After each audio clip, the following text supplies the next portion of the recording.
Hi friends, egg కర్రీని ఈ విధంగా ఎప్పుడైనా ట్రై చేస్తారా? ట్రై చేసి ఉండకపోతే ఒక్కసారి ట్రై చేయండి ఫ్రెండ్స్. చాలా బాగుంటుంది. మనం 10 నిమిషాల్లో చక్కగా చేసుకోవచ్చు. మంచి టేస్టీగా ధనియాల ఫ్లేవర్తో చాలా బాగుంటుంది. రండి ఫ్రెండ్స్, ఎలా చేసుకోవాలో చూద్దాము. సూపర్ టేస్టీగా ఉంటుంది. ఓకేనా?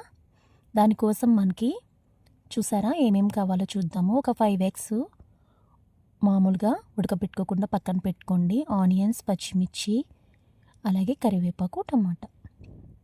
ఓకే ఫ్రెండ్స్, స్టవ్ మీద పాన్ పెట్టుకొని మనం ఆయిల్ వేసుకోవాలి. మనకి ఎగ్ కర్రీ కాబట్టి కొంచెం ఆయిల్ ఎక్కువ పడుతుంది. 3 గరిటెల ఆయిల్ వేసుకోండి.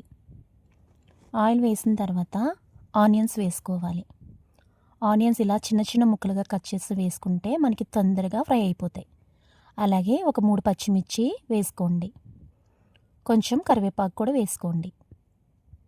వేసుకున్న తర్వాత దీన్ని మొత్తం కూడా శుభ్రంగా మనం దగ్గరుంటూనే ఫ్రై చేసుకోవాలి. తెలిసిందే కదా, ఫ్రై ఫాస్ట్గా అవ్వాలంటే సాల్ట్ అండ్ పసుపు కర్రీకి తగ్గ వేసుకోండి. నేను 5 ఎగ్స్ తీసుకున్నాను కదా, నాకు ఎగ్స్ తగ్గ వేసుకుంటున్నాను. మీరు కూడా అలాగే వేసుకోండి. ఓకే ఫ్రెండ్స్, చూసారా మనకి ఆనియన్స్ మొత్తం ఇలా ఫ్రై అవుతున్నాయి కదా. ఒక 2 మినిట్స్ అలాగా మూత పెట్టి ఉంచేద్దామా? ఓకే ఫ్రెండ్స్, తీసి చూద్దామా? చూడండి మనకి చక్కగా ఇలా ఫ్రై అయ్యాయి కదా. ఇప్పుడు మనం ఇందులో ఒక టమాటా చిన్న చిన్న ముక్కలుగా కట్ చేసుకొని అవి కూడా వేసుకోవాలి.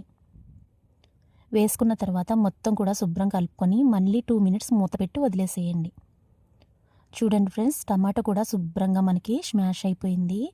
ఈ విధంగా స్మాష్ అయిపోతే మంచి టేస్ట్ వస్తుంది మనకి. ఓకే ఫ్రెండ్స్, ఈ స్టేజ్లో మనం ఇందులో కారం వేసుకోవాలి. మనం తీసుకున్న కర్రీ తగ్గ కారం వేసుకోండి. నేను 1 స్పూన్ వేసుకున్నాను.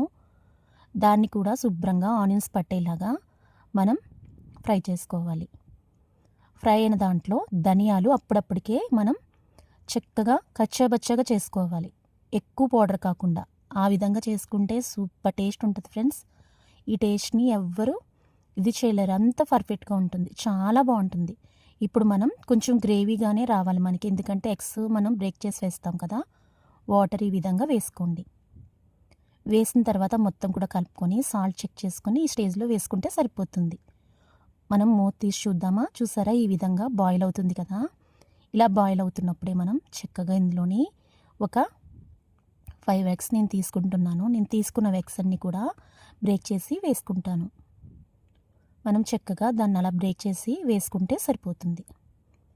ఈ కర్రీ ఫ్రెండ్స్ నిజంగా 10 నిమిషాల్లో మనకి ప్రిపేర్ చేసుకోవచ్చు. వేడివేడిగా చేసుకొని అప్పుడప్పుడు తింటే చాలా బాగుంటుంది. చాలా పర్ఫెక్ట్గా వస్తుంది. ఎందుకంటే ఇందులో మనం ధనియాలు మనం డైరెక్ట్ పౌడర్ వేయట్లేదు, కచ్చాబచ్చాగా దంచుకొని వేసుకుంటున్నాం. ఆ ఫ్లేవర్తో చాలా బాగుంటుంది. ఒక్కసారి విధంగా ట్రై చేయండి ఫ్రెండ్స్. ఓకేనా? నేను తీసుకున్న మొత్తం 5 ఎగ్స్ కూడా ఇలా బ్రేక్ చేసుకొని వేసుకున్నాను. వేసుకున్న తర్వాత మనం కొంచెం దాన్ని ఆ విధంగా అంచులు ఎడ్జెస్ అలా కలుపుకుంటే సరిపోతుంది. తర్వాత మనం మూత పెట్టుకొని ఒక 2 మినిట్స్ అలాగా వదిలేద్దాం. ఓకే ఫ్రెండ్స్, తీసి చూద్దాం రండి. చూసారా ఈ విధంగా మనకి ఎగ్ ఇలాగా బాయిల్ అవుతుంది కదా. ఇప్పుడు మనం దాన్ని టర్న్ చేసుకోవాలి. ఒక పక్క నుంచి ఇంకో పక్కకి టర్న్ చేసుకోవాలి. ఈ విధంగా టర్న్ మొత్తం వేసిన 5 ఎగ్స్ కూడా టర్న్ చేసుకొని మళ్ళీ సిమ్లోనే పెట్టుకొని ఒక 2 మినిట్స్ కుక్ చేస్తే మనకి కర్రీ ప్రిపేర్ అయిపోతుంది ఫ్రెండ్స్. చూసారా మనకి చక్కగా ప్రిపేర్ అయిపోయింది. మనకు ఆయిల్ ఎలా తేలుతుందంటే కర్రీ ప్రిపేర్ అయిపోయినట్టే. మనం ఈ స్టేజ్లో గుడ్ని చెక్ చేసుకోవాలి. ఎందుకంటే మనకి గుడ్ లోన ఉడికిందో లేదో చెక్ చేసుకుంటే సరిపోతుంది. నాకు పర్ఫెక్ట్గా ఉడికిపోయాయి ఫ్రెండ్స్. ఇలా చెక్ చేసుకుంటే సరిపోతుంది. ఓకే ఫ్రెండ్స్, ఫైనల్గా మనకి ఎంతో కమ్మగా వేడివేడి గుడ్ కర్రీ రెడీ అయిపోయింది. ఫైనల్గా నేను కొత్తిమీర వేయట్లేదు, కరివేపాకు ఫ్లేవర్తో చేస్తున్నాను. కరివేపాకు వేసుకొని మనం మూత పెట్టి ఒక 2 మినిట్స్ వదిలేస్తే మనకి కమ్మగా రెడీ అయిపోతుంది ఫ్రెండ్స్. ఓకే ఫ్రెండ్స్, నా వీడియో చూసిన వాళ్ళు మీకు తెలిసిన ఫ్రెండ్స్కి, రిలేటివ్స్కి షేర్ చేయండి. ఓకేనా ఫ్రెండ్స్? ఫస్ట్ టైం చూస్తే నా వీడియో సబ్స్క్రైబ్ చేసుకోండి ఫ్రెండ్స్. బాయ్.